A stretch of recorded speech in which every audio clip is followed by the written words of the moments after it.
Help support the show by joining the Patreon or becoming a YouTube member. Also, hit that like button and subscribe if you want more Browns-focused content.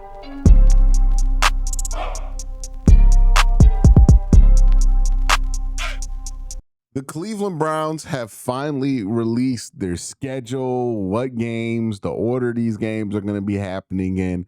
Some of the big questions: how many primetime games the Cleveland Browns are going to have? Not many, not any.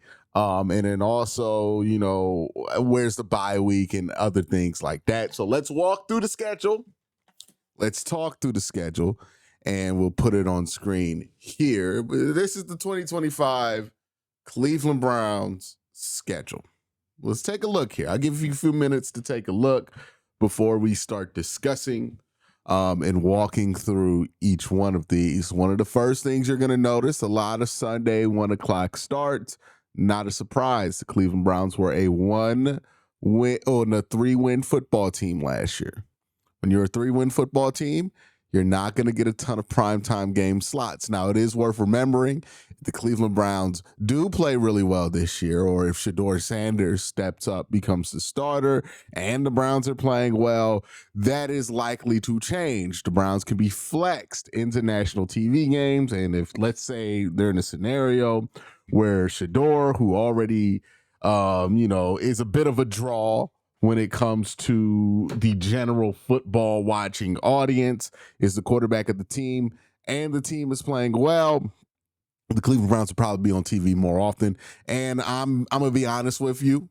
Shedeur Sanders is one of the biggest stories coming into this football season, whether you like that or not, whether you think he deserves that or not. Him falling to the 5th round was the story of the draft and is the story of the offseason. You think about the 2025 offseason, it's going to be headlined by the Shedeur Sanders slide. That being said, if Shedeur starts at all for the Cleveland Browns for any period of time that they feel like is reliable, they're going to flex the Cleveland Browns to some national TV games to get Shedeur Sanders on national TV. So, yes, the Browns have no national TV games right now. Well, technically, they have one. Two, actually. They have 2 national TV slots. They have the Week 5 game versus the Minnesota Vikings in London, which is technically a national TV game. It's just at 9:30 in the morning. That's going to be a fun day for me. I'm not really a morning person, so, that stream's going to be rough. I'm going to be honest with you. I'm going to still do it, but it's going to be a rough week for me. But I will get the rest of that day off. Is that Thursday? Is that on a Thursday? No, it's on a Sunday. Okay, cool. My screen's really small here. I have a little teleprompter that I try to read off of. It's a really small screen, so if you see me struggling to read some text in this video, it's because this monitor is not very big or high resolution, so it's hard to read small text on it, but it is my only option to be able to look straight into the camera. So that is one of the national TV games that the Cleveland Browns have, Week 5 versus the Minnesota Vikings. And then the next national TV game that the Cleveland Browns have is this 4:25 start against the Baltimore Ravens. Not technically a national TV game because not everybody's going to get the game, but most people will get this game versus the Ravens. You will have Jim Nantz and Tony Romo on the call more than likely, or, Tom Brady on the call, whichever network gets the game. That is a quasi-national TV game as well for the Cleveland Browns. But other than that, everything is to be determined. Everything is 1 o'clock starts. Selfishly, I like the schedule when it's a lot of 1 o'clock starts because that's just so much easier for me as far as like getting my work done throughout the season. 8 o'clock starts are fun, but they're not as accessible, especially like when you're an adult. I'm just gonna be real here. When you're grown and you got a job, which many of you who watch this channel do, them Thursday night games can be kind of rough, right? The Sunday nights, the Monday night games, like sometimes you got to get up early and you ain't got time to figure this shit out with the Browns. So the Sunday at 1 o'clock starts, I've always been a fan of that. Maybe because I've grown up a Cleveland Browns fan. Sunday at 1 o'clock always seems like good football timing to me. But yeah, if you like Sunday at 1 o'clock football, you're getting a ton of Sunday at 1 o'clock football. There are some situations that could show up during the season that I think will change it. I think most of those situations revolve around Shedeur Sanders. If I'm being honest with you, he is very famous. He is very popular. And if it looks like there is anything worth watching with him, he's going to be on national TV. So if Shedeur takes the starting job week 1 and the Browns have a decent record by the time that you can start flexing games, and let me look it up real quick what the NFL flex rule is. But if he starts playing well or is the starter by then, expect the Browns to have a ton of flexed national TV games. Yeah. So when does flex scheduling start for the NFL? I believe it starts week 5. So week 5, Sunday Night Football can flex twice between weeks 5 and 10. And then after weeks 5 and 10, so weeks 11 through 17, well, through 18 now, you can just flex whatever you want, as much as you want. Monday Night Football, week 12. So if the Browns get to that Baltimore game, they get past that Baltimore game, I could see a network trying to flex that 49ers game to a national TV spot. I could see that Titans game with Cam Ward and Shedeur Sanders going up against each other being flexed to a national TV game. You can even make the argument for the Bears game. Now that they even let you flex into Thursday night games, so you could expect to see one Thursday night game where the Browns get flexed too. So yeah, if Shedeur plays and starts and like is actually good, which again, I don't want to put that expectation on him. He's a 5th round pick, so it's very unlikely that happens. Just based on what 5th round picks usually do. You can argue Shedeur's a bit different, but right now I'm going to be fair to him, not put too much on him, and understand that he probably won't play till later in the season. The season might be lost by the time that he plays. So outside of like Shedeur having some kind of undeniable preseason starting week 1 and the Browns actually having a good record by the time they get to week 11, we're probably playing a lot of week Sunday 1 o'clock games. But that can change, and I did want to bring up the one scenario that I see that can change in. Me personally, don't mind the non-national TV stuff. I'm fine with it. I am absolutely fine with it. All right. So let's go through the schedule game by game. I'm not going to give my prediction yet. That will be a video that's probably going to come later today. So first, we're going to start with week 1. The Browns open against the Cincinnati Bengals. They have opened versus the Cincinnati Bengals before. I think the last time they did it was in 2023. The Browns did win that game versus Cincinnati. The thing to look for with the Bengals is that they are notorious slow starters for the season. The Bengals have lost their opening game, like I think the last 3 years in a row. Last year, they lost to the New England Patriots. So I wouldn't count that one out, especially with the Bengals' weird history against the Cleveland Browns. The Browns' defensive line being much better versus the Bengals' offensive line really stagnating. And we know that the history of those games, right, the reason the Browns have had a slight edge in the Joe Burrow era versus the Bengals has been because the Browns' defensive line has been able to get to Joe Burrow, and that's a great equalizer in everything. Also, you're going to get early season Joe Flacco probably, right? Like, so I wouldn't count the Browns out of that one. Then you get the Ravens. Now, this game, week 2 at Baltimore, it could be really interesting if Joe Flacco's still the starter, because I believe that would be the first time Joe Flacco has started a game in Baltimore but not been the Ravens quarterback. Let me check that real quick. Actually, it'd be the first time since week 1 in 2022 that Joe Flacco will start a game versus the Baltimore Ravens. Just for reference, he went 37 of 59. My God, he was on the New York Jets that year. 309 yards, 1 touchdown, 1 interception, took 3 sacks, and lost the game 9-24. So still be interested in Joe Flacco returning as a Cleveland Brown against the Baltimore Ravens. Is a bit more interested in him returning as a Remember the New York Jets? Like there's some more historical significance given the Browns and Ravens intertwined history circa 1995. So that will be interesting if Joe Flacco is still the starter at that point, or if Joe Flacco even ever is the starter for the Cleveland Browns. Or maybe Joe Flacco becomes the starter in week 2 because Kenny Pickett shits the bed in week 1. Who knows what's going to happen with quarterback position this year? All options are absolutely possible. Week 3 against the Green Bay Packers. That's going to be a game, I guess. I don't really know what to make of the Packers this year, but they are in a better place than Cleveland. Then you go to Detroit in week 4. That's going to be tough. Detroit's one of the best teams in football right now. Then you get the Vikings in London. I have no clue what the Vikings are going to be like this year. Last year, they were a surprise 13-win team.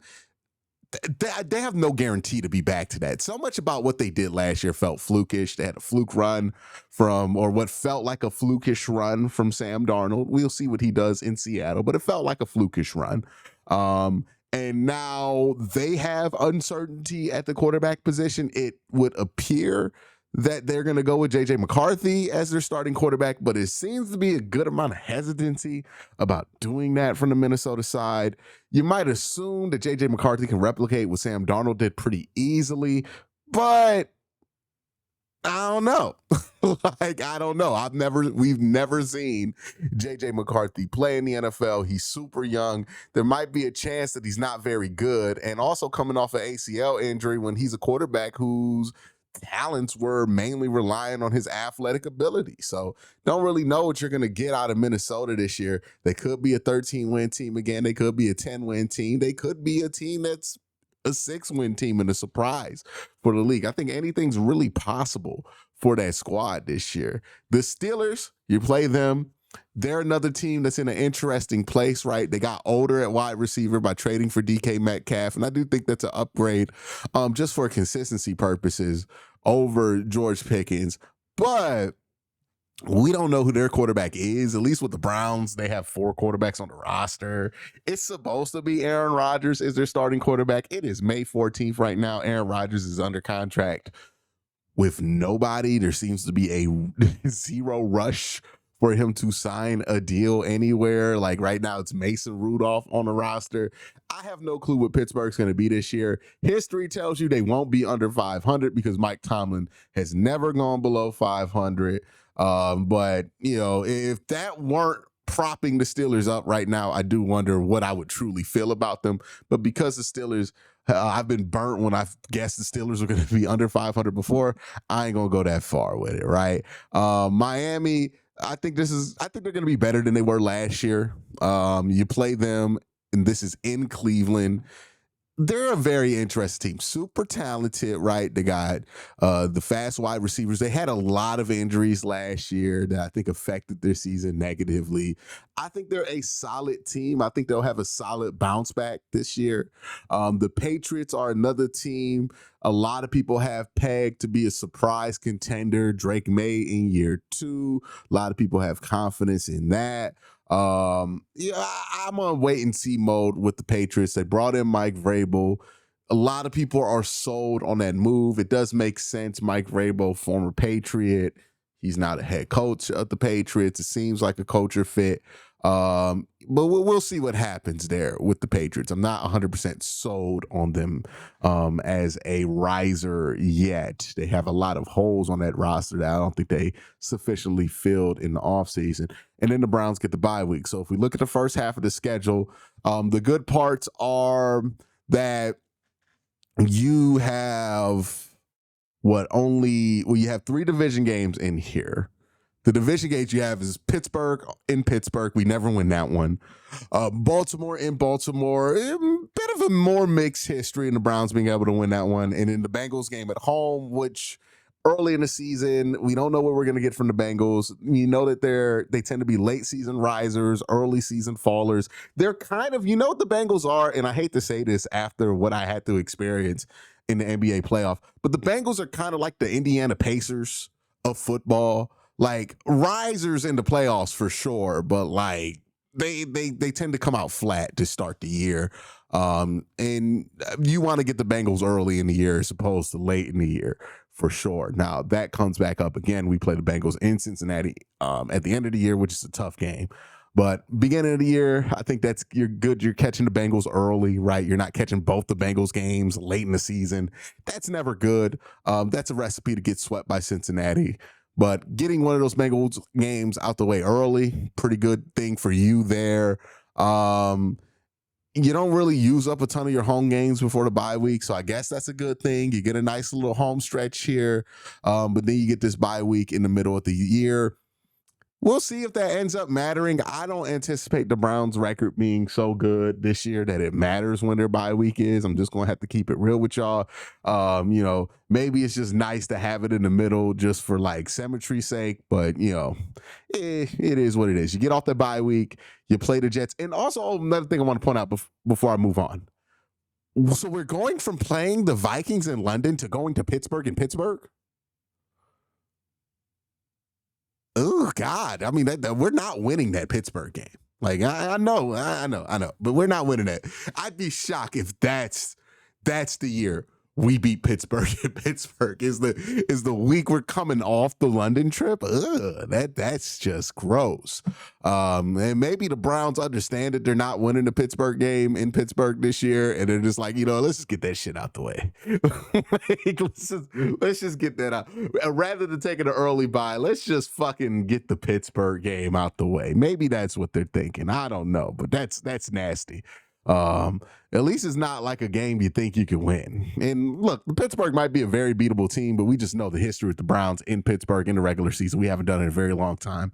I expect it to be a special Browns team that is able to do that. This is not a year where I think the Browns are going to be extraordinarily special or anything. I would love to be surprised by that, but I just don't feel confident saying this is the year where I have no idea who the starting quarterback is going to be week one. It's the year where we're going to beat Pittsburgh and Pittsburgh finally. And not saying it's impossible. It's just if you want me to predict something May 14th, I'm not about to do that. They play the Jets coming off the bye week. I think that's a very winnable game. The Jets, no real clue about what they're going to be like this year. You get the Ravens at home. Then you get the Raiders. I think the Raiders, they could be anything. They do have Geno Smith, Ashton Genty. I could see them being a surprise playoff team to a lot of folks. I could see this thing kind of crashing and burning. We've never really seen Geno Smith look like a Pro Bowler outside of a Seattle Seahawks uniform. There is a chance that maybe that run could be done with, and there was more than one reason why Seattle was willing to get off of him. But we'll see what they look like at that point. They're a big question mark to me. I think the 49ers going to bounce back, have a strong year. I think they're going to be really good this year. They had a lot of injuries last year, the weirdness with Christian McCaffrey. Let me see what the 49ers did in the draft too. Did they replace Christian McCaffrey with anything significant this year in the running back department? Because I feel like this was the year for them to do that and to win with Brock Purdy. I think that's something that you need to really invest in. They went Michael Williams, Nick Martin, Alfred Collins, CJ West, Jordan Watkins. I don't see a running back here. Curtis Ward. Okay, so they only got Jordan James. I like Jordan James, but yeah, I think the 49ers going to be fine. The Titans, I don't expect them to be very good. I understand there's a lot of excitement. They drafted Cam Ward. You've watched my channel over the last year. I'm not the biggest believer in Cam Ward, so I don't think that's going to dramatically change their fortunes. The one team I do think can be a riser here is maybe the Bears. Caleb Williams in year 2. I think a lot's been made of that first year. It's pretty solid for a rookie if you're just looking at it for normal rookie standards. I know we gotten used to what CJ Stroud did his first year and what Jaden Daniels did his first year, but that's not usual for a rookie quarterback in the NFL. Caleb Williams, his stat line was more along the lines of what's usual for a quarterback. I think if he gets real wide receivers with him, a real offensive coordinator, there's a chance that he could blow up and get to that level that people expected him to be at earlier in his career. Well, not even earlier. We're talking about a dude going into year 2. The Buffalo Bills, yeah, man, that's going to be tough. Home or away. Buffalo's better than you right now. The Steelers at home. That's a winnable game. The Browns have not lost at home to Pittsburgh in a very long time at this point. So you expect to win that game. Even last year, the Browns were able to win that game. It was one of the 3 wins that the Cleveland Browns got. And then you play the Bengals on the road. Again, worst time to play the Bengals is at the end of the season. So, I don't know what to expect there. Now, if you're wondering, when could there be a stretch where you start to see rookie quarterbacks? All over this season, man. All over this season. This is not a team that's protecting itself for a potential playoff run.